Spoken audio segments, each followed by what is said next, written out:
जमशेदपुर में अपराध और हादसों ने मचाया हड़कंप। सच कहा जाए तो ये सिर्फ एक हेडलाइन नहीं है, बल्कि उन सिलसिलेवार घटनाओं का एक एकदम प्रामाणिक सार है जिन्होंने शहर की दिनचर्या को अचानक से भंग कर दिया है। हिंसक झड़पें हों, अप्रत्याशित हादसे हों या फिर संगठित अपराध, इन सभी ने मिलकर एक ऐसा माहौल बना दिया है जिसने हर किसी का ध्यान अपनी ओर खींचा है। पहला भाग, जमशेदपुर, खतरे की कगार पर एक शहर। यहाँ हम अव्यवस्था और नियंत्रण के बीच चल रही रस्साकशी को समझेंगे। दूसरा भाग, अचानक हिंसा और हादसे। आइए सबसे पहले सड़क स्तर पर घटी इन घटनाओं के तथ्यों पर नजर डालते हैं। हाल ही में टेल्को थीम पार्क के पास एक बेहद हिंसक और चिंताजनक घटना सामने आई। जानकारी के मुताबिक एक प्रेम प्रसंग से जुड़ा आपसी विवाद इतना ज्यादा बढ़ गया कि सरेआम चाकूबाजी हो गई। इस हिंसक झड़प में आदर्श सिंह नाम का युवक गंभीर रूप से घायल हो गया और उसे तुरंत टीएमएच अस्पताल में भर्ती कराना पड़ा। ये घटना बिल्कुल साफ तौर पर दिखाती है कि कैसे एक सामान्य सा दिखने वाला व्यक्तिगत विवाद अचानक से एक बड़े और जानलेवा अपराध में बदल सकता है। खैर, मानवीय विवादों से बिल्कुल अलग शहर में एक और हैरान करने वाली घटना घटी। सड़क किनारे पार्क की गई एक कार अचानक आग का गोला बन गई और देखते देखते पूरी तरह जलकर खाक हो गई। अच्छी बात ये रही कि समय पर आग बुझाने के प्रयास किए गए, लेकिन इस भयंकर आग के लगने का असली कारण अभी भी अज्ञात है और प्रशासन इसकी गहन जांच कर रहा है। एक खड़ी गाड़ी का इस तरह अचानक जल जाना शहरी जीवन के उन अप्रत्याशित खतरों को सामने लाता है जहां बिना किसी इंसानी दखल के भी अचानक बड़ा संकट खड़ा हो सकता है।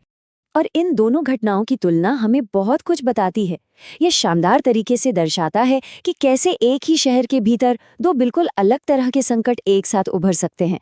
एक तरफ व्यक्तिगत विवाद से उपजी हिंसा है, जैसे टेल्को की चाकूबाजी, जिसका मूल कारण मानवीय भावनाएं हैं। वहीं दूसरी तरफ एक पूरी तरह से अस्पष्ट और अचानक हुआ हादसा है, जैसे कार में लगी वो भयंकर आग।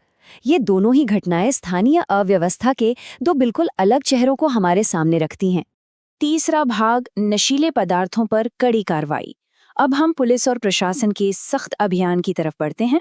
तो अहम बात यह है कि इस नशा विरोधी अभियान के नतीजे सीधे और स्पष्ट आंकड़ों में देखे जा सकते हैं। 60, जी हां, पुलिस ने शहर में एक सटीक छापेमारी के दौरान ब्राउन शुगर की 60 पुड़ियां बरामद की हैं।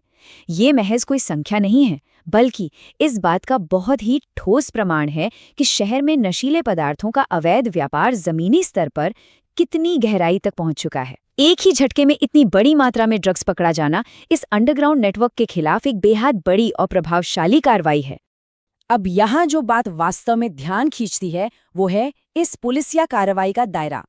6 मानगो और सीताराम डेरा जैसे शहर के प्रमुख और व्यस्त इलाकों में अभियान चलाकर 6 युवकों को गिरफ्तार किया गया। एक साथ 6 गिरफ्तारियां, ये साफ दिखाता है कि नशीले पदार्थों का यह नेटवर्क किसी एक गली मोहल्ले तक सीमित नहीं है, बल्कि शहर के कई हिस्सों में फैला हुआ है। पुलिस एक साथ कई मोर्चों पर इस खतरे को खत्म करने में जुटी है। इस पूरी पुलिसिया जब्ती का असर सिर्फ ड्रग्स पकड़ने तक ही सीमित नहीं है। ब्राउन शुगर की उन 60 पुड़ियों के साथ साथ नकद राशि भी बरामद की गई है। अब देखिए, ड्रग्स और कैश, इन दोनों का एक साथ मिलना ये स्पष्ट करता है कि पुलिस ने सीधे इस अवैध व्यापार के डिस्ट्रीब्यूशन नेटवर्क और उसकी आर्थिक रीढ़ पर एक साथ प्रहार किया है। मांगो और सीताराम डेरा में हुई ये लक्षित गिरफ्तारियां प्रशासन की एक दीर्घकालिक रणनीति का हिस्सा लगती हैं। अंतिम भाग, संगठित अपराध से मुकाबला। अब नजर डालते हैं बड़े गैंग्स पर की गई पुलिस की कार्रवाई पर। संगठित अपराध के खिलाफ अपनी मुहिम को आगे बढ़ाते हुए जमशेदपुर पुलिस ने एक बड़ी सफलता हासिल की है। कुख्यात मनीष सिंह गैंग के एक बेहद सक्रिय सदस्य शैंकी गोहिल को गिरफ्तार कर लिया गया है। ये गिरफ्तारी शहर के स्थापित आपराधिक ढांचे पर एक सीधा और बहुत बड़ा हमला है। निष्पक्ष रूप से देखा जाए तो किसी बड़े गिरोह के ऐसे महत्वपूर्ण सदस्य का पकड़ा जाना उस गिरोह की अवैध गतिविधियों और उसके दबदबे को तोड़ने के लिए एक अत्यंत महत्वपूर्ण कदम होता है। आइए देखते हैं कि इन कड़ियों को कैसे जोड़ा जा सकता है। शैंकी गोहिल की गिरफ्तारी सिर्फ एक व्यक्ति को सलाखों के पीछे भेजने तक सीमित नहीं रही। पुलिस ने इसके पास से एक मोबाइल फोन, एक लग्जरी कार और कई अन्य महत्वपूर्ण चीजें जब्त की हैं। ये बरामदगियां साफ तौर पर दर्शाती हैं कि संगठित अपराध से जुड़े लोग किस तरह के संसाधनों का इस्तेमाल करते हैं।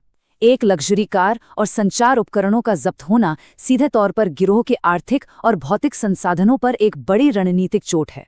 तो टेल्को में हुई गंभीर चाकूबाजी से लेकर सड़क पर कार में लगी रहस्यमयी आग, मांगो में ड्रग्स के नेटवर्क का भंडाफोड़ और कुख्यात मनीष सिंह गैंग के सदस्य की गिरफ्तारी तक, इन सभी तथ्यों ने मिलकर शहर की एक बेहद जटिल तस्वीर पेश की है।